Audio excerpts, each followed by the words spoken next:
본 영상은 팟빵 해축팬에서 즐기실 수 있습니다. 7월 13일 목요일 오후 7시 40분입니다. 해축팬 267화 1부 라이브 진행하겠습니다. 안녕하세요, 현승입니다. 네, 안녕하세요, 동근입니다. 네, 해축팬은 팟빵과 플로 그리고 스포티파이에서 즐기실 수 있고 유튜브와 축밀키 검색하셔서 영상과 함께 즐기실 수 있습니다. 구독과 좋아요, 댓글까지 많이 부탁드리고 광고 문의도 많이 부탁드립니다. 네, 오늘 인원수가 아주 네, 단란하고 좋네요. 오늘 단 둘이서 둘이서 진행을 하고, 일단은 뭐 둘이서 하는 거 매번 우리가 둘이서 할 때마다 그 동근이 형이랑 은근 둘이서 많이 하네. 맞아요. 네, 예전에 이제 저희 멤버가 몇 명 합류하기 전에 멤버가 적었을 때가 있었잖아요. 5명, 4명, 5명, 5명 5명일 때. 그럴 때 있었는데 그럴 때 2명 해본 것 같은데 의외로 멤버 충원된 이후부터는 2명을 하는 일이 적었던 것 같은데. 맞아요. 근데 이번에 또 어떻게 하다 보니까 하게 됐네요. 네, 일단은 우리가 오늘 둘이서 하면 또 2시간을 이렇게 빡빡하게 채우려면 이게 사실 네. 쉬운 일이 아니에요. 네, 이게 네. 안 해봐서 사람들이 모르는 거지만 정말 힘듭니다. 네. 이게 3명이면은 2명끼리 얘기할 때 1명이 실수가 있는데 2명이 얘기하면은 이제 이 사람이 말을 끝내면은 제가 딱 들어야 돼요. 아니면은 이제 사고가 나는 겁니다. 맞아. 그리고 사실은 이제 라이브를 하니까 그게 더 걱정이 되긴 한데 녹화본은 중간에 네네. 잠깐 템포를 끊어도 돼요. 네, 그때 진짜 이거는 말이 안 나오는데 하면은 끊고 가도 되는데 여기는 라이브는 라이브는 쉽지 않습니다. 바로바로 나와야 되기 때문에 이게 준비 과정도 굉장히 길고 또 오면서도 오늘 또 무슨 내용 해야 되지? 네. 생각보다 월요일 팀한테는 좀 소스가 있어요. 그러니까 이게 주말에 사람들이 일을 하다 보니까 주말에 많은 뉴스가 나와요.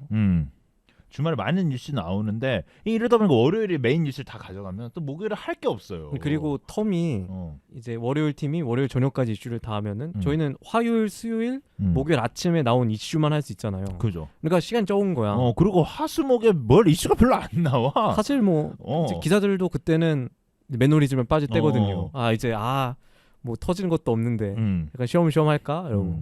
그래서 어쨌든 오늘은 둘이서 진행을 하고, 네. 기존에 이제 병규 형이랑 이제 현규는 오늘 또 보니까 TSG 마감했더라고요. 네, 그러니까 맞아요. 테크니컬 일이 스터디 있어서. 그룹 이제 거기 이제 월간 리포트 나오잖아요. 그렇죠. K리그에서 월간 리포트 오늘 마무리하느라 못 온다고 했고, 뭐 현규는 대충 한 2주에 한 번씩 나오는 것 같고, 또 병규 형은 또 가족일이 좀 있어가지고 네, 오늘은 좀 참여가 어렵다고 어제 얘기를 했습니다, 저한테. 네. 그래서 다른 친구들 좀 데리고 오려고 물어보니까 그 친구들 또 바쁘다고 연락을 하는데, 사실 제 개인적으로는요, 이 예준이하고 지용이를 한번 데리고 와야 돼요, 여기에. 여기에 데리고 와야 된다? 네. 그냥 고정적으로 말고 한두 번씩? 한번 데려와야 된다. 왜냐하면 둘이 생각보다 되게 웃깁니다. 맞아요. 제가 거기 팟캐스트를 가끔 듣는데 가끔은 아니다. 아니, 거의 들으니까 한 번씩은. 우리는 검술하기 위해서 한번 듣죠. 네, 저도 거기 무슨 얘기하는지 궁금하잖아요. 그래서 듣는데 재밌더라고. 그리고 그래, 재밌어. 경석이 형 보고 제가 주문한 거 좀 있어요. 이제 좀 여기는 좀 전문적인 얘기를 해라. 우리가 웃긴 얘기 할 테니까. 근데 거기가 이제 생각보다 그 방송하기 전에가 생각보다 되게 웃겨요. 맞아요. 지용이하고 예준이 둘이 되게 친하거든요. 되게 웃기단 말이에요. 우리 팀에 막내 2명인데. 네, 아이 맞는 사람들끼리 있다 보니까. 그러니까 둘이서 되게 재밌어서 이 둘을 위해서라도 좀 재밌는 얘기를 하기 위해서 따로 하나 만들어줘야 되나라는 생각이 따로 하나 들거든요. 장을 만들어줘야 된다. 이 그래서 팀- 여기가 되는 건가요? 여기 와서 떠들어라. 그럼 저는 어디로 쫓겨나는 건가요? 거기 가서 전문적인 거기 가서 얘기해라. 전문적인 얘기하라고? 요즘 팀이 망해서 팀이 이제 응원하는 팀들이 다 망하고 있거든요. 그래서 뭐 어쨌든 좋은 이제 뭐 우리 중에 지식인들이 있어요. 축구 지식인들. 그래서 네, 동근이 형이 지식인 중에 하나니까. 제 지식인이에요? 네, 지식인.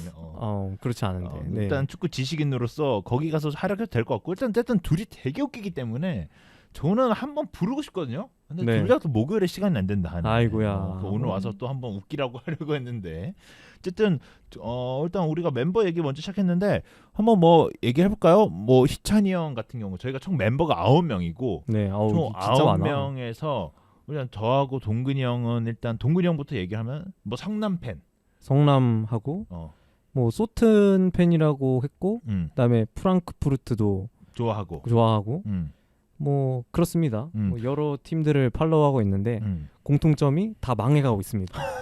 팡풋도 망했나요? 팡풋이 그나마 가장 상태가 괜찮은데 유로파 가마다 다이치가 일단은 뭐 밀란 컨퍼런스를 갔죠. 네. 밀란 갔어? 근데 왜? 아니요, 안 갔어요. 제가 지금 컨펌이 왜 이렇게 안 나? 거긴? 근데 카마다가 그 친구가 문제가 후반기에 너무 못했어요. 그래가지고 그 원하는 구단들이 후반기 폼 보고 아 얘 저점 찍으면 진짜 날아가겠는데 라고 생각을 해가지고 그래가지고 아마 안 데려가는 게 아닐까 싶어요. 아 밀란이랑 뭐 거의 합의 봤다 뭐 이런 얘기도 있었잖아요. 근데 지금 밀란이 굉장히 그쪽이 지금 재정적 위기? 아 그렇죠. 아 근데 그쪽 구단주가 말이 많잖아요. 근데 다이치대로 못 살 정도예요? 근데 다이치가 그 정도 매력적인 매물이 아니라는 거죠. 아 그렇게 봐야 되겠구나. 그러니까 다른 거를 그러니까 가이치를 그렇게 원하면은 다이치를 먼저 사고 나머지를 할 텐데 그러니까 다이치를 아 얘는 나중에 사도 다른 팀들이 아마 안 건들 거다. 그러니까 간절함이 떨어지는 거죠. 그러니까 아 얘를 굳이 다른 거 다 놓치고 마지막에 얘 사도 늦지 않겠는데?라고 생각을 하는 거죠. 제 생각엔 그렇습니다. 일단 뭐 매력적인 매물이 아니면 밀란 입장에서 살 필요는 없는데 매력적인 매물이면 진작에 그냥 그러니까. 오퍼 넣고 영입 오피셜부터 바로 뛰었겠죠. 그러면 가마다는 지금은 되게 어쩔 수 없이 팡풋에 있겠네요? 아니요 지금 자개니까. 아 자개예요 심지어? 네 그래 아직 훈련 안 할걸요 팡풋에서. 그래가지고 자기 스스로 못 만들고 있는 걸로 아는데 뭐 좋은데 가시길. 오히려 팀 구단을 못 가. 후반기 너무 못했어 진짜. 그 정도? 전반기에는 잘했는데 후반기에 너무 못해가지고. 아니 자개면 실드를 칠 수가 없습니다. 어느 정도는 팀들이 원하는 팀들이 있을 텐데 이게 참 애매하네. 근데 의외로는 인기가 없는 선수들이 그러니까 저희가 이적 시장을 볼 때 자유계약 선수가 있잖아요. 근데 이 선수는 뭐 어디 이적할 만한데 어디 왜 이적 안 했지라고 살펴보면 다 은근 있어. 이유가 다 있어요. 그 빅클럽 스카우터들이 짬을 괜히 모은 게 아니잖아요. 맞아. 이 사람들이 아마 저희보다 더 일을 전문적으로 하고 더 오래 업계에 종사했고 이런 사람들인데 그 사람들이 저희보다 축구를 잘할 거 아닙니까? 그러니까 지금 잘하는데 왜 그러는지. 잘하는데 근데 가끔 그럴 때 있긴 한데 근데 거의 그렇다 치면은 이제 그 사람들이 이유가 있다고 저는 생각을 해요. 얘를 영입을 안 한 이유가 있다. 뭐 유리 몸이라든가 아니면 에이전트가 뭐 가족과 관계된 사람인데 막 에이전트 피 50% 받아먹는다. 이런 파렴치한 짓을 저지르거나. 그러니까 이유가 각자 있단 말이죠. 뭐 다이치도 이유가 있겠죠 뭐. 이유가 있겠죠. 제가 뭐 다이치 선수를 개인적으로 아는 게 아니라 아쉽게도. 어쨌든 그래서 동근이 형은 그리고 되게 오랫동안 이제 축구 팬들 사이에서는 이름이 좀 알려져 있는 사람 중 하나죠. 제가 생각했을 땐 그래요. 아 그렇죠. 옛날부터 봤죠 축구는. 축구를 진짜 옛날부터 봤기 때문에 동근이 형은 뭐 제가 인정하는 축구인 중 하나입니다. 제가 이집트 오른쪽 풀백 세컨드 자원들까지 알고 있을 때 전 깜짝 놀랐어요. 이집트하고 평가전 한국하고 했었나? 그랬는데 그때 얘기 나왔던 거죠. 그리고 우리가 왜 하냐? 지금 기억이 안 난다. 어쨌든 동근이 형은 엄청난 축구 팬이고 또 희찬이 형은 이제 지금 필드 하키 스토코치 이거 자기가 말했기 때문에 스토코치 아니에요. 전력 분석관. 전력 분석관이기 때문에 지금 강조 아시안 게임 때문에 지금 진천에 있는데 제가 개인적으로 생각했을 때 이게 요 정도면 잡혀서 하는 거 아닌가. 잡혀서 하는 거 맞아요. 제가 봤을 때. 아니 얼굴을 정말. 1년에 거의 못 봐. 아니 관둔다고 한 열 몇 번은 본 것 같은데 안 관두고 아시안 게임까지 가는 걸 보면은 사실 올 초에 진짜 그만둔다 했어요. 나도 그렇게 알고 있었는데 강저까지는 못 간다. 강저까지 못 간다 했는데 결국 거기까지 갔어요. 지금 이제 강저가 9월이죠. 9월일걸요? 9월이잖아요. 그리고 또 내일 아시안 게임 대표팀이 명단이 발표가 돼요. 맞아. 생각이 났네. 그거 딱 월요일 팀 하게 생겼네.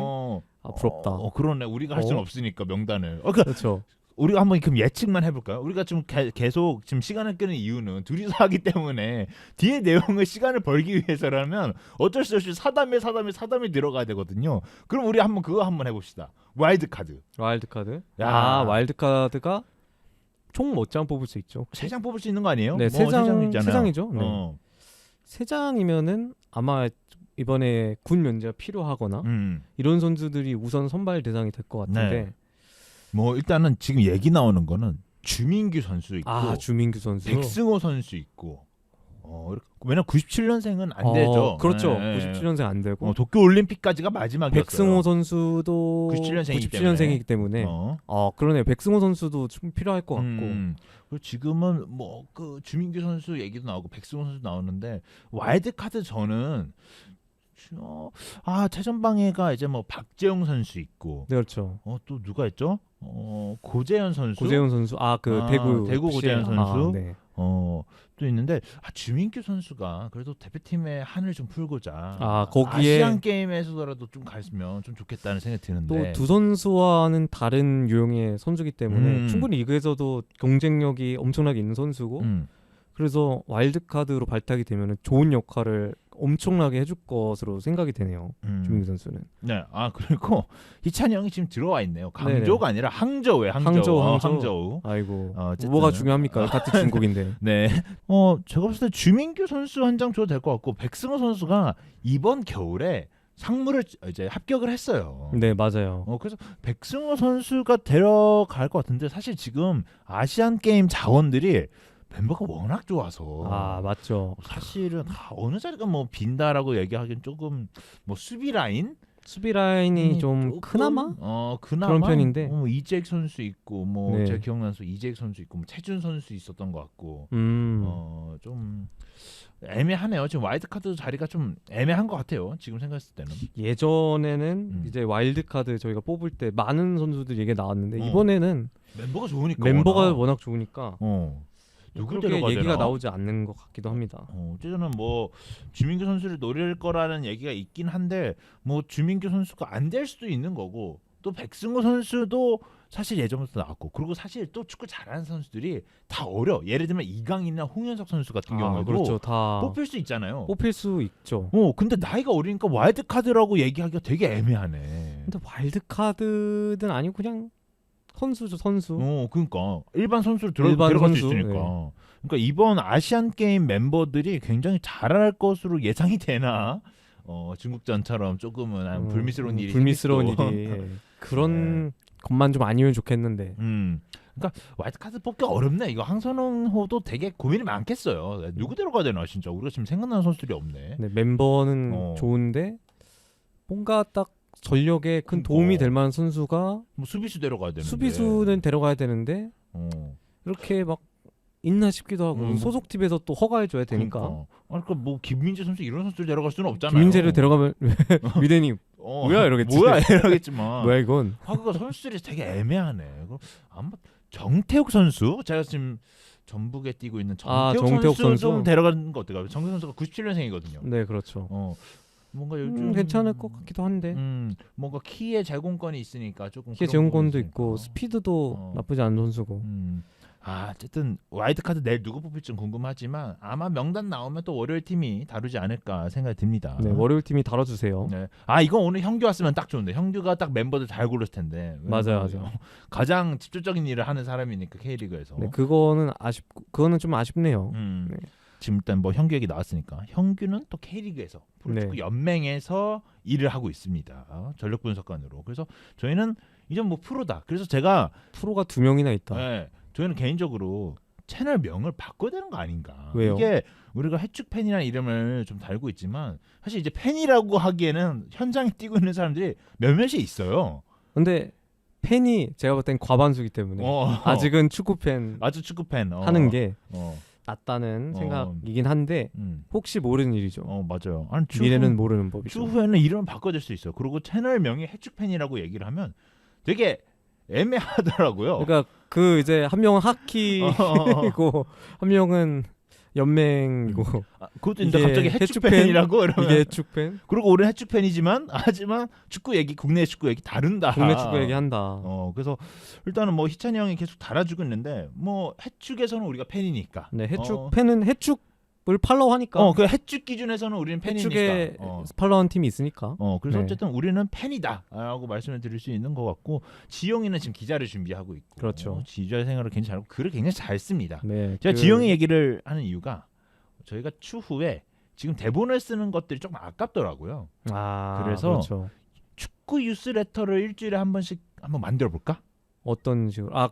대본을 그냥 사실 조금 어느 정도 그냥 다듬는 복붙을 해서 다듬어서 만들면. 근데 그거를 쭉 다 올릴 수는 없고. 근데 월요일 팀이 정말 대본을 창실하게 쓰더라고요. 그래서 대본에 한 번만 쓰고 아까워서 한 번쯤은 이거를 좀 다듬어서 뉴스레터로 만들면 괜찮겠다라 해갖고 괜찮네요. 제가 글을 쓰는 이 친구들한테 물어는 봤습니다. 해볼 생각이 있냐? 근데 지금 바쁘니까 한 9월달, 10월달쯤에 한번 준비를 한번 해보자. 제가 한번 축구 뉴스레터 찾아보니까 없더라고요. 그래갖고 한번 만들어서 우리가 한번 판을 독점해보자. 엄청난 구상이네요. 라는 생각을 좀 하고 있거든요. 그래서 지용이한테는 일단 컨펌 받았고 일단은 또 예준이한테도 컨펌 받았습니다. 그리고 이제 예준이 얘기했으니까 우린 예준이 2명 있어요. 예준이 한 명이 갔죠. 한 명은 군대를 갔습니다. 국가의 부름을 받았죠. 군대를 갔고 이제 휴가 나온다고. 맞아. 그 휴가 나온다고 얘기를 들었고 다른 예준은 군대를 곧 갈 친구지만 아직은 시간이 있다. 그래서 예준과 예준이 자연스럽게 세대 교체가 되는. 맞아. 근데 예준이란 이름이 축구가 은근 잘하나 봐. 우리 장예준, 한예준 둘 다 축구를 잘하나. 둘 다 축구 잘하는 친구들이죠. 그리고 어쨌든 열심히 커뮤니티에다 글을 이제 칼럼 글을 쓰는 친구들이었는데 제가 그때 영입을 했죠. 칼럼 글들을 보고. 글 잘 쓰는 사람들이 조금 저는 매력적인 사람들이라 생각을 해갖고 데리고 왔었는데 아주 준수한 활약. 딱 정말 알맞은 인재들인 것 같다는 생각이 들었습니다. 어쨌든 그렇고 뭐 병기 형은 가끔씩 얘기했지만 패션 종사자시고 에버튼을 그렇죠. 좋아한다. 에버튼을 사랑하는 정도 얘기하고 우리 멤버 다 얘기하지 않았나? 뭐 경석이 형? 경석이 형은 뭐 메인 MC고 우리 팀의 메인 MC고 경석이 형도 은근 축자랄입니다. 은근이 아니라 축자랄이죠. 경석이 형 축자랄로 봐야 돼요. 경석이 형 축자랄이고 경석이 형도 어느 뭐 팬을 딱 한다고 보기는 좀 어렵고 되게 미러 팬이라고 하겠죠. 그런데 예전에는 막 벌리 막 도르트문트 이런데 보셨던 것 같은데 지금은 잘 모르겠어요. 저도 그냥 여러 축구를 보는 것 같다는. 경석이 형 스포츠 전체를 다 좋아해요. 스포츠 전체를 다 좋아해요. 어쨌든 지금 저희가 이렇게 얘기를 하면서 희찬이 형이 댓글 오늘 좀 여유로운가 봐요. 계속 댓글을 다는데 오늘 일이 없으면 좀 오지. 아무 말 대잔치다라고 얘기했는데 정말 아무 말 대잔치입니다. 제가 지금 기준에서 한 20분 끌었거든요. 저희가 앞으로 30분 동안 축구 얘기를 하기가 어려워요. 희찬이 형님 저희 지금 오프닝 토크 대본이 없어요. 오프닝 토크 대본 없이 지금 하고 있는 거예요. 막 일단 저희가 지금 열심히 시간을 벌고 있는데 나름 이제 저희도 경력이 있다 보니까 이 정도 시간 끄는 거는 뭐 도사다 도사. 두 명이서 시간 끄는 거는 이제 도사예요 도사. 저희도 도가 텄죠. 이거 어제 또 이제 오프닝 토크 마지막으로 한번 한 20분 끌었지만 축구 얘기 조금 해보자면 어제 축구 뭐 맨유 경기 봤다. 어제 이제 맨유하고 리즈하고 프리시즌 경기가 있었는데 제가 그걸 보고 말았습니다. 그러니까 그거를 보게 된 게 사실 어제 11시죠. 밤 11시에 소튼하고 벤피카하고 프리시즌 경기가 있어가지고 그 소튼 경기를 보려고 했어요. 그런데 11분 만에 골을 먹히더라고요. 그 선발을 우리 유망주를 시켰는데 유망주를 선발을 시켰는데 대부분 많이 그러니까 프리시즌은. 근데 벤피카는 주전을 내보낸 거야. 윙을 주전을 내보낸 거야. 벤피카는 벌써 멤버가 다 모였나 보다. 네레스를 선발로 썼던데 네레스가 그냥 저희 유망주의 꿈을 저희 유망주의 꿈을 그냥 산산조각 내더라고요. 45분 동안. 뭐 프리시즌이니까. 너무 자비가 없어. 뭐 일단은 1대1 돌파하는데 다 뚫려. 진짜 진짜 쟤는 신고식을 제대로 하는구나. 네레스도 지금 97년생인지 99년생인지 기억이 안 나는데 아약스 때 젊죠. 잘했죠. 네레스 선수가 굉장히 유망주고 이 뭐 유망주 친구들이랑 네레스랑 비교하기에는 네레스한테 조금 네레스는 뭐 챔피언스리그에서 좋은 활약을 보여줬고 여러 그냥 이제 뭐 베테랑급 선수라고 봐도 무방한데. 근데 나이가 근데 그러니까 경험은 많은 베테랑이라는 뜻이죠. 근데 이런 선수한테 탈탈 털리는 거 뭐 안타까워서 보다 끊었습니다. 뭐 벤피카 정도. 그래서 그냥 자정에 맨유 경기 하길래 봤습니다. 벤피카 뭐 챔피언스리그 8강 갔으니까. 벤피카 강팀이에요. 벤피카 강팀이죠. 강팀이에요. 소튼 같은 2부 리그 팀이 감히 비빌 팀이 아니죠. 어쨌든 그렇고 이제 우리는 맨유하고 리즈 프리시즌 경기를 한번 이제 얘기를 해볼 건데 뭐 누가 골 넣고 이거는 저 모른다. 왜냐면 마운트가 떴다는 게 짤들이 계속 돌아다니더라고요. 이제 전반전에 이제 맨유 선수들이 약간 주전이 좀 나왔어요. 그래서 마운트가 첫 데뷔전을 비공식 데뷔전을 치렀고 그다음에 이제 아마드 디알로 선발로 나왔고 그 칩슛도 넣었던데 마운트가 뭐 골은 들어간 건 아니죠. 마운트가 날리고. 감각적인 칩슛을 날렸는데 일단 슛은 일단 위협적인 모습은 간간히 보여줬고 그리고 마운트가 공미 자리가 아니라 그 밑에 섀도우 스트라이커? 한 3선 자리에서 3선에서 근데 이제 같이 뛰더라고요. 근데 마운트는 보니까 되게 즐거워하더라고요. 마운트가 아무래도 그냥 부담이 적은 경기이기도 하고 그리고 맨유에서 뭐 첫 경기니까 신이 났어. 근데 좀 신이 난 것처럼 보이는 경기력을 보여줬는데 마운트 선수가 나쁘지 않은 경기력을 좀 보여준 것 같아요. 그래갖고 저는 마운트 선수 어제 활약 때문에 몇 개 짤들만 봤는데 골은 누가 넣었어요? 사실 골도 누가 넣은지 몰라요. 골은 이제 후반전에 유망주들이 2골 넣었어요. 아, 어린 친구들이 넣었구나. 네, 유망주들이 이제 맨유 2군이 완전 2군도 아니다. 그 유스 선수들이 들어가가지고 2골을 넣었는데 아마 복귀 안 한 선수 많을걸요. 근데 지금 이제 국가대표팀에 차출됐고 그다음에 휴가가 있는 선수들은 안 돌아왔으니까 전반전에 그냥 맨유 주전 선수 중에 나온 게 이제 완비사카, 바란, 그다음에 누구더라? 리산드로, 두 선수 다 뭐 그리고 산초 정도가 있을 것 같아요. 산초가 뛰었구나. 네, 근데 산초는 어제 뭐 하나 했다면서요? 못합니다. 네. 산초 진짜 못합니다. 아니, 뭐, 진짜 제가 보면서 저거는 어떻게 살릴 수가 없을 것 같은데라는 생각이 든 선수 중에 하나입니다. 프리시즌이니까 봐주자. 아니 그런 걸 감안해도 너무 진짜 템포 잡아먹고 공 끌다가 뺏기고 좀 봐주자. 진짜 좀 깜짝 놀랐습니다. 경기보다. 좀 뭐 그 산초가 뭐 어제 뭐 조금 못했다라는 얘기 제가 듣긴 들었거든요. 네. 근데 뭐 아직 프리시즌이니까 좀 봐주는 걸로 하고 뭐 어제는 또 주중이다 보니까 K리그 경기가 어제 주중 경기가 좀 있었어요. 네. 그래서 어제 저는 수원 삼성 경기를 봤거든요. 포항이랑 그렇죠. 경기를 봤는데 일단 첫 번째로 얘기해야 될 게 수원 삼성에 온 일본인 선수 카즈키 선수가요. 네. 굉장히 잘하더군요. 네. 카즈키 선수가 좀 좋은 모습을 보여주더라고요. 데뷔전인데도 불구하고. 이게 데뷔전 아니에요. 홈 데뷔전. 홈 데뷔전. 홈 데뷔. 저번 경기에서 뛰었거든요. 근데 보니까 이 선수가 공을 시원시원하게 좌우로 잘 뿌리더라고요. 수원 삼성에 이런 선수가 필요했거든요. 저는 그래서 야 이거는 수원이 후반기에 이제 뭐 사실 후반기에 접어들었다고 얘기를 해야죠. 뭐. 그렇죠. 후반기죠. 19경기가 이제 지나갔으니까 후반기에 카즈키 선수의 활약에 의해서 조금은 반등할 수 있는 기회가 생기지 않을까? 수원이 지금 이제 최하위에 위치해 있는데 이제 기적의 탈출이라고 그래야 되죠? 사실 수원 삼성은 모르겠다만 플레이오프까지만 가더라도 이게 반등의 기회가 있을지 않을까? 그렇죠. 네. 완전 시즌 초반에는 수원이 독보적으로 리그 꼴찌를 기록하고 있었는데 지금 이제 강원이 내려와준 덕분에 이제 수원이 제가 알기로는 수원이 전북이랑 하고 그다음 경기가 강원이랑 하는데 이제 그 경기를 울산하고 강원. 네, 울산하고 강원이랑 하는데 이제 만약에 강원을 잡아내면은 맞아. 수원이 올라갈 수도 있는 거잖아요. 그러니까 한순위가. 사실 수원 삼성 입장에서는 강원 아마 원정 경기예요. 네. 강원 원정 경기 제일 중요하다. 이거는 울산전은 이거는 진짜 승점 6점짜리 경기다. 그러니까 울산전은 지금 문제가 아니다. 그러니까 울산전은 거의 뭐 기대라 사실 적게 하고 있는 부분이고. 이거 뭐 홈 경기에 치러지는 경기긴 하지만 사실 지금은 울산이 굉장히 물론 어제 울산이 졌습니다. 어제 울산이 졌습니다만. 네.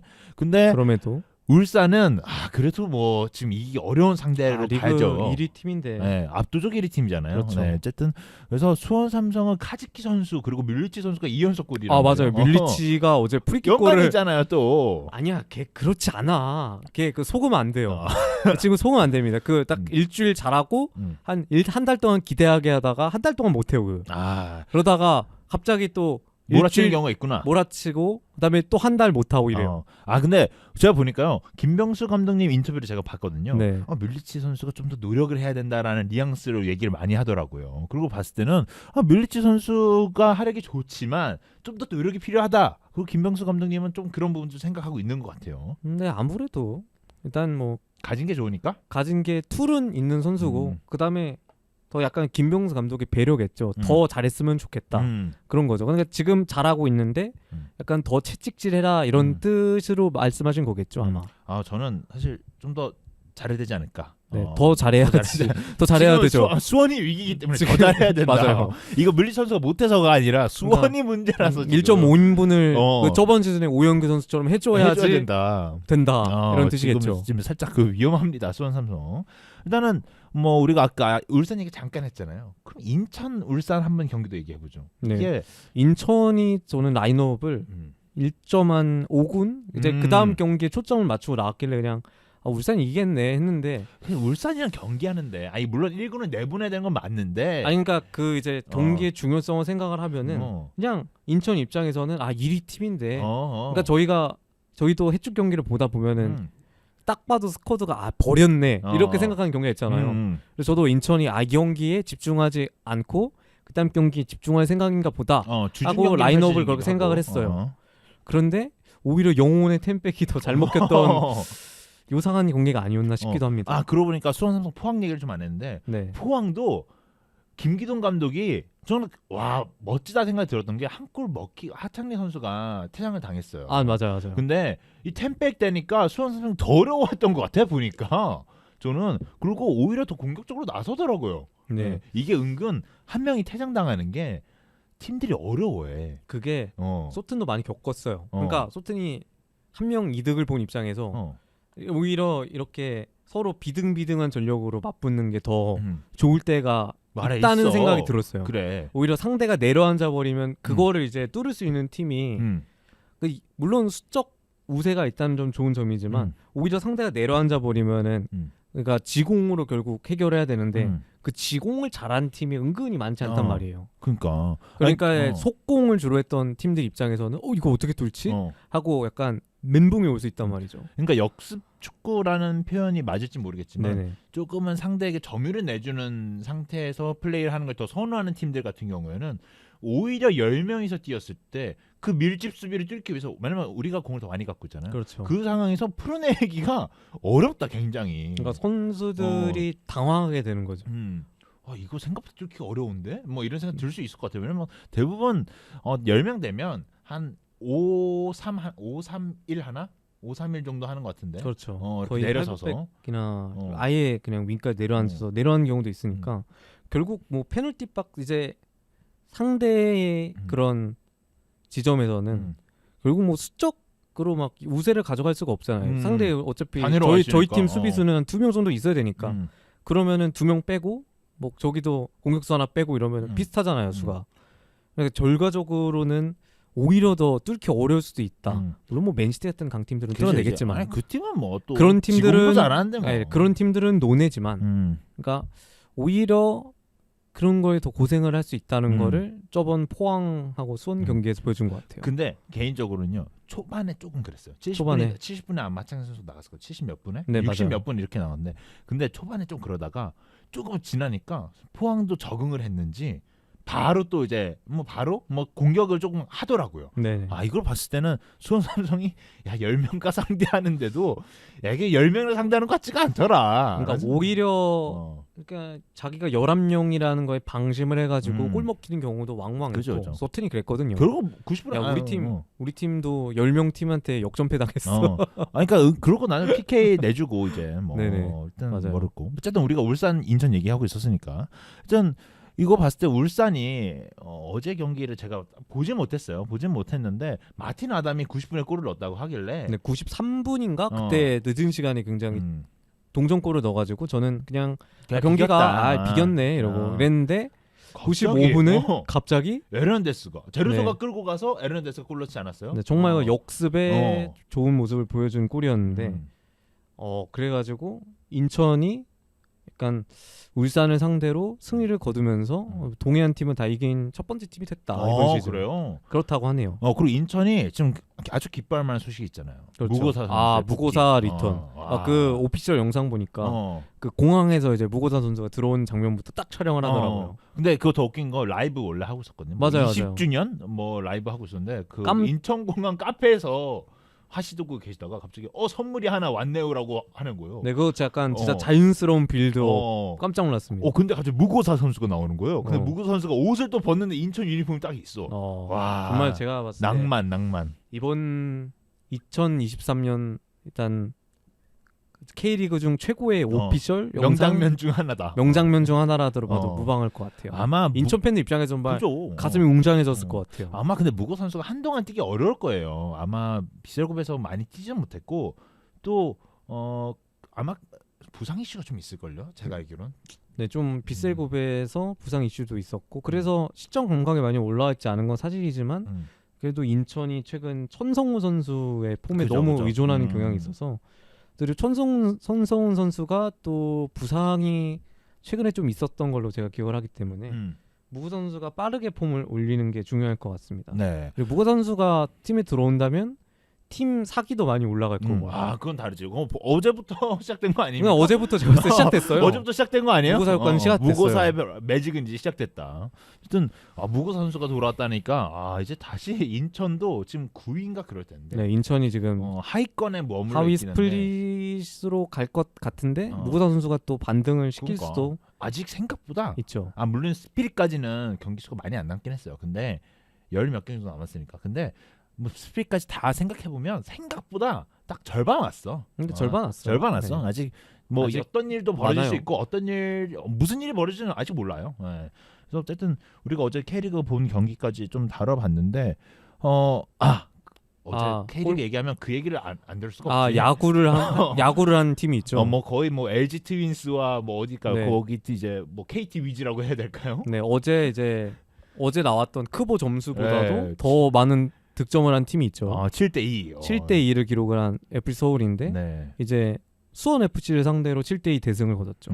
어제 생각보다 경기가 되게 많았군요. 생각해보니까 어제 전북도 네. 대전이랑 전북도 대전이랑 했죠. 안유진 또 씨가 와가지고 대전에 네, 안유진 양이 오셔가지고 시축을 하셨죠. 그 해설 되게 웃겼잖아요. 맞아요. 해설이 되게 웃겼어. 안유진이 질라탄의 밈 중에 그거 있잖아요. 질라탄이 공을 차기 시작해서 축구가 만들어졌다 이런. 네네. 안유진이 공을 차고 나서부터 축구가 생겨나기 시작했다. 약간 그 주접이라고 하죠. 주접 멘트였죠. 이제 아이돌 덕질 같은 거 하다 보면은 주접 댓글이라고 그래가지고 그런 걸 많이 하거든요. 근데 약간 그런 거를 좀 그러니까 한국 K리그 해설에서 들을 줄은 몰랐습니다. 웃겼어요. 웃기고 되게 저는 좋았거든요. 저는 선한 영향력이라 생각해요.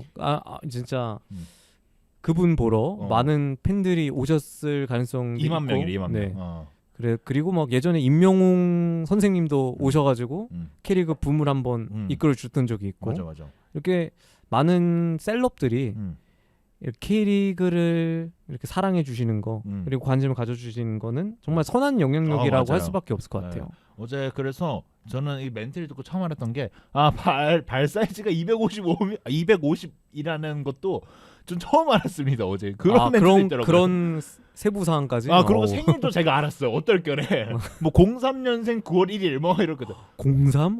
왜냐면 9월 첫 번째 날에 태어나셨군요라는 멘트를 하셨거든요. 정말 양력을 다 읊어주셨군요. 네, 그리고 어쨌든 있고 대전에 좀 그런 이슈가 있었고 또 유강현 선수가 조금은 이제 우는 것도 있어가지고 대전에 좀 이런 이슈가 있었다. 이런 얘기 있었고 또 FC 서울 다시 돌아가면 이게 결국 수원 FC가 이 매년부터 맨날 나오는 게 이 수비 보강 이게 너무 안 된다. 수비가 너무 별로다.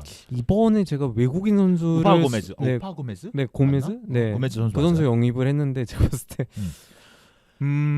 개인적인 생각으로 고메즈 선수 있잖아요. 네. 포르투갈 리그 2부에서 굉장히 잘하는 활약을 했다고 해요. 네. 근데 저의 개인적인 생각인데 저는 이 선수의 기량이 그리 나쁘다고 생각하지 않습니다.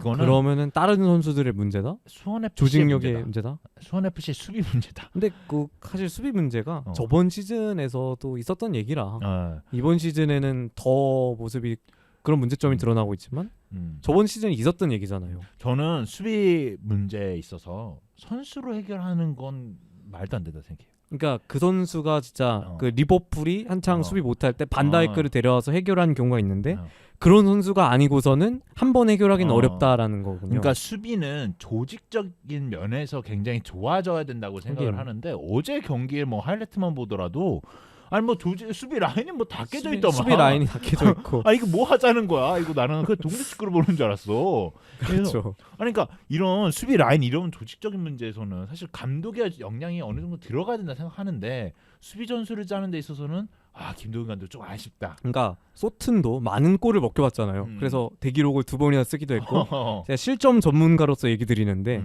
이건 정말 감독의 전술하고 관련이 있어요. 이 수비 전술은 진짜 그래요. 그러니까 김동 감독님이죠. 그 감독님도 좀 라인을 좀 올려서 공격하는 전술을 좋아하시는데 우리 휘트리 감독님도 그걸 좋아하셨거든요. 그죠. 그래서 2번이나 구대떡을 당하셨습니다. 그러니까 이래요. 감독이 어쩔 수 없어요. 감독 전술에 따라서 실점은 좌우되는 게 맞는 것 같아요. 경기는 재밌어요. 이게 골이 많이 들어가죠. 사실 7대2 정도의 스코어면 사실 7골을 넣은 것도 넣은 거지만 먹힌 것도 먹힌 거지만 2골 넣은 것도 대단해요. 근데 팬들 입장에서는 수원 FC 팬들 입장에서는 이건 축구가 아니다 이럴 수 있는데 일반 대중의 입장에서는 뭐 골이 10분마다 나온 거니까 굉장히 좀 경기 재밌어. 경기 재밌죠. 근데 문제는 우리 팀이 7골이나 먹힌 게 문제인 거지. 그게 문제인 거죠. 이제 수원 FC 팬들 입장에서는 이건 안 고치지 왜 안 고치지라고 그 개인적으로 고민할 수 있습니다. 김도훈 감독님은 공격 전술 짜는데 완전 짱. 완전 제가 생각할 때는 요 정도면 리그 탑이다. 리그 탑인데 근데 왜 수비는 그러니까 이런 거 봤을 때는 반반 섞으면 안 되나? 섞어야 돼. 누구랑 섞어야 돼. 남기일이랑 섞어. 최용수 감독님. 최용수 감독님이랑 섞어? 괜찮죠. 제가 볼 때 둘이 섞으면 거의 최고의 조합일걸요? 반반으로. 네. 어쨌든 어제는 되게 K리그에 되게 많은 이슈들이 있었고 또 주중에 경기를 하다 보니까 저는 어제 주말 같더라고요. 네, 어제 거의 뭐 주말 수준으로 골이 많이 나오기도 했고 그래서 좀 흥미진진했던 K리그였습니다. 어제 재밌는 얘기들 많았으니까 K리그도 많은 관심 가져주시면 좋을 것 같고 저희가 오프닝 토크 많이 35분 끌었어요. 대단하네요. 대단하다. 우리 대단하다 둘이서. 자, 우리가 그럼 이제 메인 이슈 한번 들어가 보도록 하겠습니다. 이제 메인 이슈인가요? 저희가 지금 일단은 썸네일에 올라와 있는 거는 델리 알리 선수 얘기가 포함이 돼 있어요. 네네. 근데 델리 알리 선수 얘기는 저희가 좀 조사를 해보니까 이거는 따로 한번 얘기를 해봐도 좋을 것 같다는 생각이 들어서 지금 요 정도 끌었으면 한 2부로 넘겨도 괜찮겠다라는 생각이 좀 들더라고요. 그렇죠. 델리 알리 이분의 얘기를 딱 보니까 정말 할 얘기가 많더라고요. 이게 그래서 그냥 한 부작으로 만드는 게 차라리 낫겠다.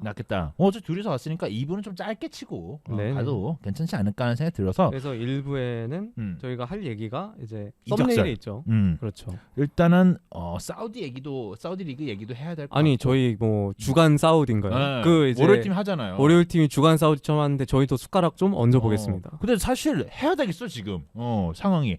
일단은 사우디 얘기할 거고요. 리버풀 중원 얘기할 거고 마지막으로 박지수 선수 얘기 그렇죠. 좀 하고 1부는 마무리하도록 하겠습니다. 이게 뭐 사우디 얘기하고 리버풀 얘기는 뭐 같이 얘기를 해야 될 것 같아요. 일단은 뭐 월요일 팀에서도 얘기를 했는데 밀렌코비치 사비치가 일단 오피셜이 뛰어섰습니다. 근데 이제 사우디아라비아의 알 힐랄행이 확정이 되면서 알 힐랄은 이제 밀렌코비치 사비치가 있고 그 다음에 이제 후백 레베스 쿨리발리, 마레가 뭐 막강한 용병진을 보유를 하게 됐습니다. 그러니까 이 팀은 사실 저는 아직 이름이 너무 어렵더라고. 저한테 받아들이고 알하을 알힐랄 이렇게 이름을 외워지기 어려워서 저는 좀 색깔로 기억을 하는 편인데 이 팀은 파란색 팀이에요. 맞아요. 파란색 유니폼. 파란색 유니폼을 입고 있는 팀인데 일단은 밀리코비치 사비치는 막 옛날 맨유랑도 링크 뜨고 그러니까 뭐 여러 빅클럽이랑 링크가 뜨고 저희가 FM을 하면은 정말 많은 사람들이 사랑하는 선수였죠. 밀리코비치 사비치가 96년생 아닌가요? 네, 굉장히 젊은 편이죠. 96년생보다는 제가 나이가 많은 걸로 알고 있는데 그래도 젊은 축에 속한다라고 볼 수 있는 선수로 제가 기억을 하고 있는데 사비치가 또 보니까 95년생 네. 밀리코비치 사비치가 또 사우디행을 원했대요. 네. 선수 입장에서는 아무래도 그런 결국 프로 선수는 돈이거든요. 그러니까. 근데 이제 제가 돈을 이렇게 막 조사를 해보니까 나중에 이제 핸더슨 얘기 나오겠지만 막 주급 4배를 제시를 했다. 그리고 생활비 전액을 지원하기로 약속했다. 짱이다. 이런 막 루머가 있더라고요. 그래서 뭐 선수 입장에서는 내가 지금 받는 연봉이 4배를 준다고 하면 제가 선수여서 당연히 끌릴 것 같아요. 직장인도 4배는 무조건 가죠. 네. 저도 4배는 무조건 가요. 그리고 직장인은 2배도 가요. 네, 그리고 사우디가 뭐 이렇게 나쁜 것도 아니거든요. 생활 조건이. 그렇죠. 유럽이랑 뭐 멀지도 않고 뭐 중국은 멀잖아요. 솔직히. 중국 멀죠. 중국은 먼데 동아시아는 넘어오기 힘들어. 네, 근데 사우디는 뭐 유럽과 시차가 막 어느 정도 차이가 별로 안 나기도 하고 그리고 생활 조건도 좋고 그리고 그러니까 선수 입장에서는 결국 끌릴 수밖에 없죠. 저는 이 지리적 위치가 생각보다 중요하다 생각해요. 생각보다? 저는 매우 중요하다고 생각해요. 저는 지리적인 부분은 이거는 뭐 역사적인 부분에서도 지리적인 부분에 얘기 많이 나오는데 축구적인 부분에서도 지리는 무시할 수가 없더라고요. 네, 그게 메시가 그 마이애미로 갔죠. 마이애미로 간 것도 이제 그쪽 기후가 이제 온난하고 막 포근하고 이러니까 이제 메시가 그곳에도 별장이 있고 뭐 휴양 목적으로도 약간 간 게 있다라고 저는 생각을 해요. 그리고 아르헨티나도 가깝잖아요. 고국이랑도 가까운 것도 중요해요. 네, 고국이랑 가까운 거 매우 중요하죠. 그렇기 때문에 이제 여러 지금 유럽 리그의 선수들이 사우디행을 좀 긍정적으로 바라보고 있는 것도 같습니다. 물론 돈이 가장 중요한 유인 수단이겠지만요. 그죠. 그러니까 돈 얘기 했으니까 리버풀의 핸더슨 얘기도 좀 해볼게요. 네, 일단은, 리버풀은 핸더슨도 있고 파비뉴도 있고 지금 여러 선수들이 또 사우디로 링크가 나고 있죠. 핸더슨부터 얘기를 좀 해보자면 리버풀의 핸더슨이 RET 파크 네. 행을 좀 관심을 받고 있는데 여기 감독이 지금 제라드 감독님. 네. 제라드 감독님이 이 팀은 제가 기억하기에는 흰색과 초록색 조합이었던 걸로 기억을 하거든요. 맞을 유니폼 거예요. 조합이. 네, 맞아요. 어쨌든 이 제라드 감독님이 있고 거기에 핸더슨을 조금 영입하려고 추진을 하고 있다라는 얘기를 했고 아까 루머로 얘기했지만 주급이 4배 인상 그리고 생활비 전액 지원 파격적인 조건을 제시했었습니다. 네. 그리고 더 놀라운 사실은 핸더슨한테 제시한 그런 주급이 루머지만 이게 세계에서 5번째로 높은 주급을 제안했다는 와. 얘기가 있더라고요. 아니 이미 핸더슨은 리버풀에서도 꽤 많이 받고 있을 거 아니에요. 지금 연봉을. 네. 꽤 많이 받고 있는데 이게 세계에서 5번째로 높은 주급인데 와. 이게 누구 다음이냐면 호가 있죠. 호 있고. 매, 네. 네. 와. 그 다음입니다. 뭐 핸더슨 음바페, 선수가- 네이마르 그 다음이니까 네. 대단한 거죠 정말. 선수 입장에서는 이런 목돈을 또 언제 만져보겠습니까? 네. 아니 솔직하게 얘기할게요.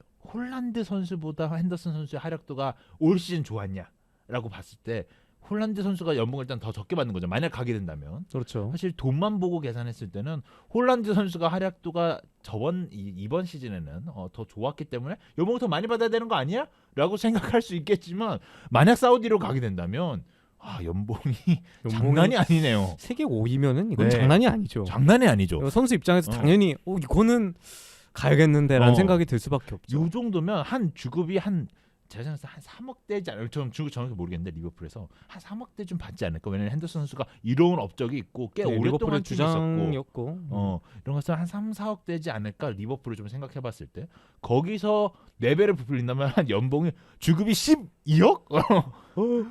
많이 정말 많이 받네요. 와, 12억, 13억 뭐 이럴 거? 네, 주급이 정말 말도 안 나와요. 와, 진짜. 와. 주급 그러니까 하루에 1억을 넘게 버는 거야. 한 사람이 연봉을 잘 받는 사람도 1년에 받는 하루 1년에 1억 정도 버는데 대단하네요, 정말. 네. 제가 최근에 뭐 이제 시사 뉴스를 보다가 4인 가구 기준에서 뭐 얼마를 벌면 뭐 상위 몇 프로다 이런 걸 최근에 또 봤거든요. 요즘 뭐 이런 거 되게 많이 나오잖아요. 자주. 뭐 1억 얼마 벌면 뭐 상위 10%다라는 기준이 있더라고. 핸더슨은 이미 하루 만에 상위 10%는 달성했어. 그냥 뭐 세계 5번째로 많이 받는다는데 대단한 거고. 어쨌든 이렇게 핸더슨 선수가 약간 구단에서 쫓겨나는 모양새는 또 아니거든요. 그러니까. 오히려 이제 사우디 측에서 좋은 제안을 제시를 했고 그래서 이제 핸더슨 선수의 선택에 그냥 갈린 것 같은데 제가 볼 때는 핸더슨 선수가 이렇게 자연스럽게 그냥 나가는 형태가 될 것이다라고 생각을 하고 있어요.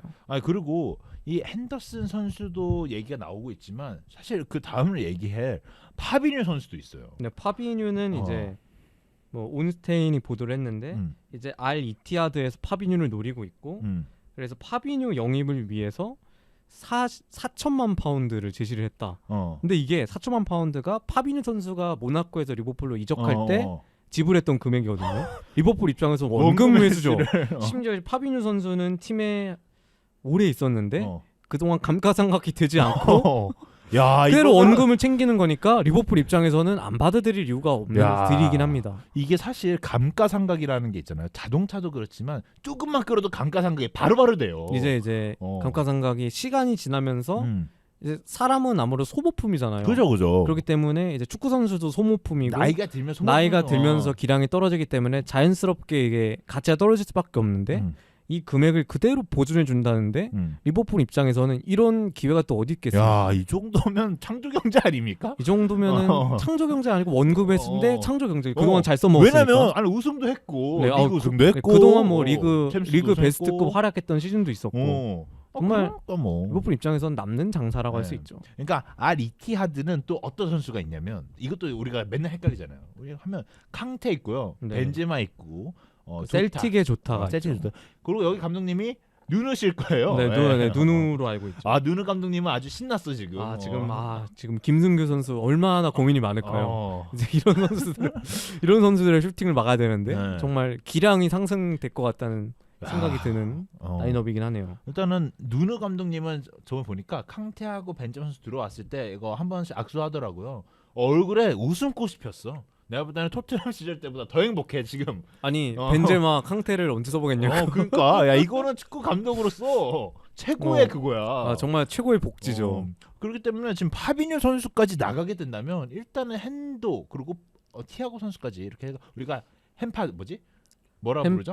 햄파둠? 아니 햄파둠 말고 티아고를 껴서 하는 얘기도 있는데. 하여튼 뭐 그렇게 있는데 그러니까 리버풀이 기존 중원이 그냥 케이타, 챔벌레인 와, 멤버 왜 이러는데 케이타, 챔벌레인, 티아고, 핸더슨, 파비뉴가 거의 주전 멤버급이었는데 이제 케이타와 챔벌레인 거의 뭐 없던 사람이지만 나갔고 올 시즌에 그다음에 이제 파비뉴하고 핸더슨이 이렇게 나가게 된다면 티아고가 남게 되거든요. 네. 근데 문제는 티아고도 지금 이적 딜이 좀 있어요. 네, 이적 얘기가 있었는데 아무래도 이제 그 선수를 다 5명을 다 내보내기에는 리스크가 있기 때문에 뭐 거의 티아고가 남을 것 같은 생각이 드는.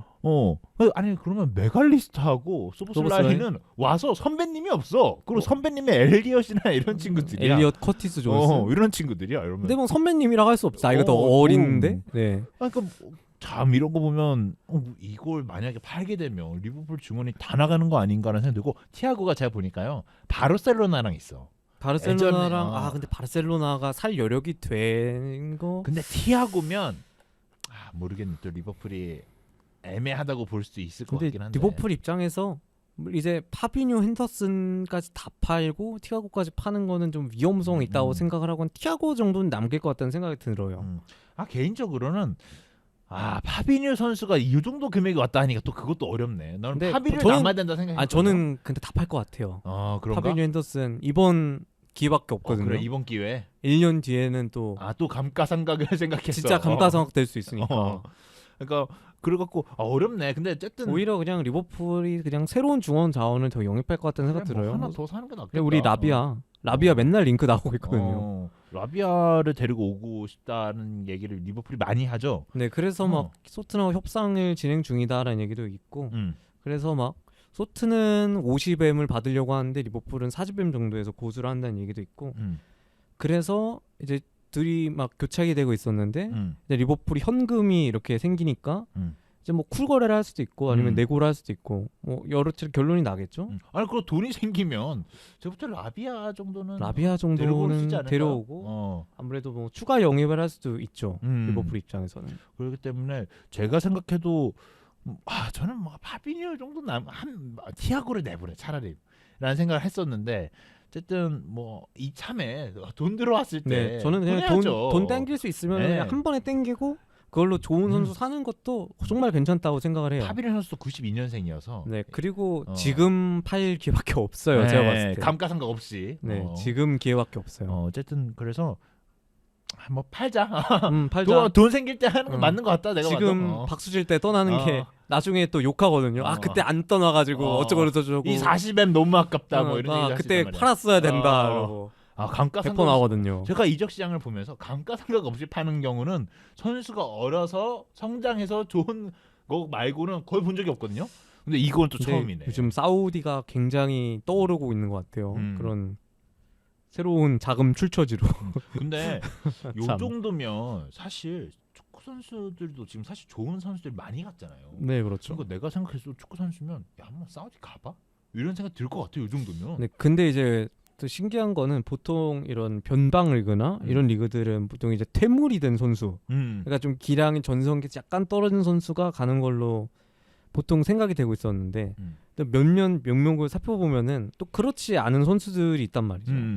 이제 밀린코비 사비치 선수도 예전에 비해 부상이 많아졌고 폼이 좀 낮았다가 하지만 그래도 뭐 여러 클럽들에서 뛸 수 있는 그런 좋은 옵션이고 네베스도 그렇고. 그죠. 이런 좀 한창인 선수들이 사우디로 가는 걸 보면은 사우디 리그가 이런 유인 수단이 확실히 있다라는 걸 보여주는 것 같아요. 아니 셀틱 좋다도 그렇고. 네. 유망한 자원이라고 빅클럽에 갈 거라고 얘기를 했는데 갑자기 사우디로 가는 것도. 프리미어리그 여러 클럽에서도 충분히 주전 기량을 차지할 수 있는 선수인데 가는 것을 보면은 사우디가 뭔가 있다. 정말 호날두가 선지자였던 것인가? 라는 생각이 들게 하는 최근 동향입니다. 개인적으로는 뭐 돈도 돈인데요. 어느 정도의 좋은 프로젝트가 있다고 봐요, 저는. 아무래도 구단에서 그런 구단 딱 오퍼를 했을 때 그런 PPT 하던 보여줬겠죠. 그러니까 우린 뭐 이런 거 할 거고 뭐 네. 이런 거 할 때 너는 필요하다라는 네. 얘기를 했을 정말 때 얼마나 발표를 잘했길래 선수들이 혹했던 것인지. 저는 왜냐면 한두 명 가는 건 그럴 수 있다 생각하거든요. 근데 네. 이렇게 단체로 가는 거는 이렇게 단체로 가는 거는 뭔가 PPT 준비되어 있다. 정말 진짜 뭔가가 있다. 뭔가 준비되어 있다라는 생각이 그러니까 루머로 떠돌고 있는 이런 막 생활비 전액 지원, 약간 그리고 죽음 멀배 제시 이런 게 사실이지 않을까라는 생각이 듭니다. 네, 어쨌든 그래갖고 뭐 사우디 리그 우리가 월요일 팀이 장난삼아 얘기했는데 네, 월요일 월간 팀에서 사우디 아니 주간 사우디죠. 주간 사우디 말고 아마 경기 리뷰를 사우디 리그를 해야 되는 거 아니냐라고 하더라고요. 그러니까 알 히랄 대 알 이티하드 경기 네. 한번 리뷰해 보도록 하겠습니다. 한번 호날두 선수가 어쩌고저쩌고 그리고 막 강태가 막아갖고 뭐 이런 얘기. 막았고 김승규가 몇 번을 막았고. 네. 어쨌든 사우디는 진짜 이번 시즌에는 엄청 혁신적이라는 표현은 좀 그런가? 혁신적이죠. 첼시 입장에서는 사우디가 정말 하늘에서 떨어지는 은인으로 보일 정도 같아요. 이 정도면. 네. 첼시 입장에서는 정말 그런 재고 땡처리라기 굉장히 어려웠는데 근데 그놈의 루카쿠는 도대체 그러니까 루카쿠만큼은 처분이 안 되고 있는데 근데 문제가 하나 있어요. 루카쿠 얘기를요 월요일 팀이 매주 해가지고요. 네. 이제 그 장예준 씨가 거기 화났대요. 화났어요. 화났대 자기. 루카쿠 얘기 안 해도 되는 거 아니냐 요즘? 행복하지 않다고? 행복하지 않다. 난 행복하지 않다. 아니 매주 루카쿠 얘기하면 그것도 문제가 있는 거 아니냐라는 얘기를 하거든요. 근데 매주 걔가 사건을 저지르는데 어떡하냐고. 그러니까 얘도 이상해. 루카쿠 얘기 진짜 안 하고 싶은데 루카쿠 어쩔 수 없어. 근데 루카쿠가 맨날 사고를 치고 다니니 어쩔 수 없습니다. 아니 저희가 오늘 뭐 은바페 선수 금쪽이 관련 영상을 올렸는데 이거 금쪽이는 사실 은바페 선수한테 붙일 수 없어요. 루카쿠 정도는 내줘야 금쪽이죠. 루카쿠 진짜 대단해. 진짜 어쨌든 정말 레전드를 갱신을 하고 있고 하루하루. 와 이렇게 비호감이 선수 진짜 오랜만 제가 봤을 때 첼시 팬 입장이었으면은 정말 와 진짜 욕이 나왔어요. 제가 진짜 와 쟤는 진짜 어떻게 해야 되냐. 그러니까 루카쿠 진짜 큰일 났다. 지덩이 그 자체. 어쨌든 루카쿠 선수 얘기는 그만하고 다음 이야기로 한번 넘어가 보도록 하겠습니다. 네, 다음 얘기는 이제 박지수 선수 얘기를 할 건데. 그렇죠. 뭐 사실 지금 아직까지 나온 얘기는 별로 없어요. 이적설 얘기인데 일단 포르티모 낸세 그 팀에서 이제 6개월 정도 이제 포르투갈 리그에서 뛰었는데 당시 이제 박주 선수가 굉장히 나름 준수한 활약을 펼쳤고 그로 인해서 포르투갈 리그에서 여기서 이제 유럽 생활을 하는 거 아닐까라는 생각이 들었는데 지금은 이제 다시 돌아온다는 얘기가 좀 있어요. 네, 이제 6개월 동안 포르투갈 리그에서 뛰었고 거기서 이제 주전 자리를 차지하면서 충분히 유럽 리그에서도 경쟁력이 있는 수비수라는 걸 보여줬는데 이제 아무래도 제가 아까도 말했지만 프로 선수는 돈이잖아요. 네, 이게 박지 선수가 인터뷰를 통해서 얘기가 나왔던 것 중 하나가 그 오래된 꿈을 위해서 유럽에 뛰기를 원해서 65%의 연봉을 삭감했다고 해요. 네, 아니 95%. 95예요. 95. 이거 정도면 사실 하루에 10,000원으로 생활하시던 분이 500원으로 생활해야 되는 거거든요. 아니 그러니까 확 체감이 가잖아. 물론 프로 선수가 10,000원을 받지 않겠지만 10,000원 받다고 500원 받지 않겠지만 근데 그만큼 많은 연봉을 삭감하면서까지 자신의 꿈을 이루러 갔다는 거죠. 근데 도전 정신이 중요한 겁니다. 근데 박지수 선수가 그래서 유럽 내에서도 좀 어느 정도 증명을 했고 이러다 보니까 저는 개인적으로 포르투갈 팀들이 좀 연봉 줘가지고 데려가면 괜찮을 수 있을 텐데 하지만 좀 오퍼는 없나 봐요. 그러고 이게 포르투갈 리그가 FM이나 이런 거 하다 보면 알겠지만 그 4강이 있죠. 그 포르투, 벤피카, 브라가 맞아 브라가 하나 어디지? 하고 스포르팅 이렇게 네 팀이 4강이 있는데 그런 팀들을 제외하고는 전부 자금 사정이 그렇게 좋지가 않습니다. 일단은 자금 사정이 워낙 안 좋다니 보니까 지금은 포르투갈에서 연봉이 대략 한 2억 정도? 14만 유로 정도라고 얘기를 하는데 박지 선수가 중국에서도 이제 뛰었잖아요.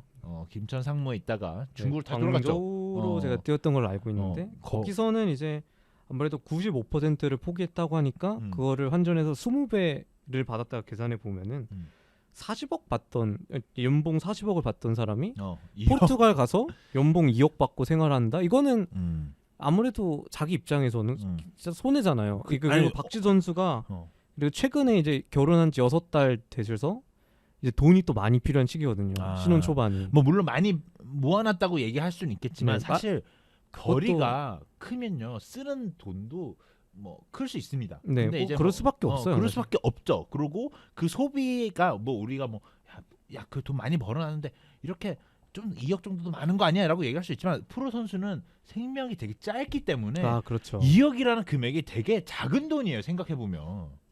이제 아무래도 프로축구 선수는 골키퍼는 40살까지 뛴다고 하지만 보통 이제 30대 후반, 30대 후반에 은퇴하는 게 보통이기 때문에 이제 아무래도 20년 정도밖에 그런 생활을 할 수밖에 없는데 이 20년 안에 바짝 벌어놔야죠, 선수 입장에서는. 그렇기 때문에 또 박주호 선수가 벌었던 돈들이 있잖아. 그러니까 원래 벌었던 돈들을 그렇게 생각날 거야. 저는 그렇죠. 박주호 선수는 충분히 유럽에서 도전을 하기 위해서 유럽 넘어간 거 굉장히 멋있다고 생각을 하고. 네, 저도 그런 어떻게 자기 연봉 95%를 삭감하면서까지 나갈 생각을 돈이 생각보다 하겠습니까? 중요해요. 엄청 중요해. 네, 그래서 그걸로 일단 도전 정신을 보여서 생각을 하고 그럼에도 뭐 안타깝죠.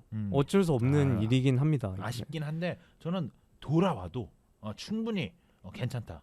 네. 지금 아니 가족이 있는 사람인데 돈을 벌어야 되는 거 아닙니까? 어쨌든 이제 물론 저희들 입장에서는 더 좋은 클럽에서 오퍼가 와서 가는 게 베스트겠지만 아무래도 이제 박주 선수가 나이도 있는 편이고 맞아요. 나이가 좀 있죠. 그래서 이제 외국 클럽들 입장에서는 이런 좀 오히려 좀 젊은 선수, 한국의 젊은 선수를 데려와서 키우는 게 키워서 파는 게 더 이득이라 볼 수 있죠. 클럽 입장에선 이득이지. 좀 아쉽죠. 네. 그런 면에서. 그렇기 때문에 저는 박주 선수가 만약 일찍 나갔더라면 아쉬움도 그러니까, 있고. 일찍 나갔으면 오히려 더 괜찮았을 텐데. 네. 그래서 좀 약간 좀 아쉽다는 생각도 들지만 그래도 박주 선수 결정을 응원하고 팔로우 해주는 게 가장 좋은 일이 아닐까 싶습니다. 아니 모든 선수를 다 응원해야겠지만 박주호 선수는 이런 도전 정신 때문에 더 저는 멋지다라는 생각이 좀 들었거든요. 네, 그래서 예전에 이제 벤투 감독이 아마 추천을 해서 포르티모네스에 입단을 했을 텐데 일단 포르티모네스에서 6개월의 활약이 나쁘지 않았으니까 이제 다른 포르투갈 리그 팀들에서도 한국 뭐 선수들에 대해 주목을 할 수 있지 않을까. 그러니까. 박주 선수가 6개월 잘했는데 다른 선수 없나 한번 뒤져볼 수 있는 그런 것이 되는 거죠. 네, 그래서 박주 선수가 6개월 동안 정말 고생 많으셨고 또 앞으로 중국에서 뭐 물론 중국이 조금 문제가 있다고 하지만 중국이 문제 있긴 하지만 박주 선수 입장에서는 예전에 광저우에서 뛰기도 했고 선수 입장에서는 그곳이 더 편하다고 느낄 수 있을 것 같아요. 네, 그렇기 때문에 박주 선수가 돌아온다 하더라도 열심히 응원할 생각이 있습니다. 네, 너무 멋있더라고요. 네, 어쨌든 박주 선수의 도전 정신 굉장히 높게 보여줬고 또 박주 선수가 국가대표 때 경기하는 거 보니까 역시 유럽 물을 먹긴 먹어야 돼. 네, 확실히 잘하더라고요. 네, 아예 다르더라고요. 레벨이 다른 선수들과. 어쨌든 박 선수가 돌아온다고 하니까 중국에 가시더라도 저희가 열심히 응원하도록 하겠습니다.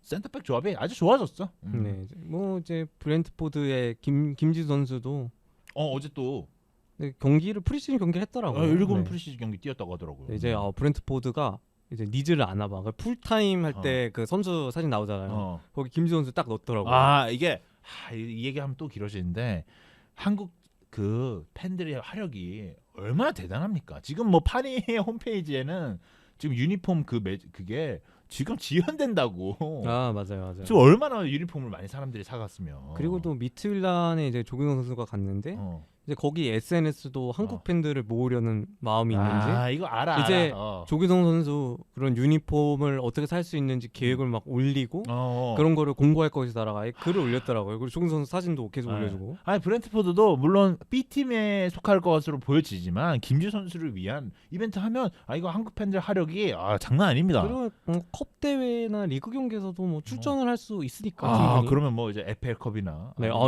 한국 선수 중에서 10대 데뷔한 선수가 몇이나 되겠어요. 아마 제가 알기로는 김 선수가 그럼 최초가 되는 걸로 알고 있는데. 정우영도 10대는 아닐 거예요. 이 김지수가 너무 어려요. 네, 김지수 선수가 진짜 너무 어리기 어려. 때문에 정말 기대가 되네요. 네. 이번 시즌 특히 한국 선수들이 많이 진출했는데.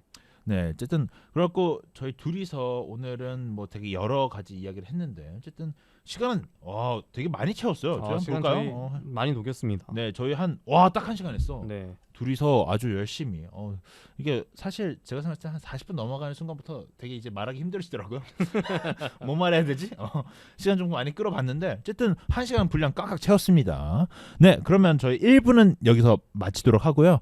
2부는 이제 델리 알리 선수의 이제 인터뷰, 최근에 나온 인터뷰 얘기를 좀 다뤄보도록 하겠습니다. 감사합니다. 감사합니다.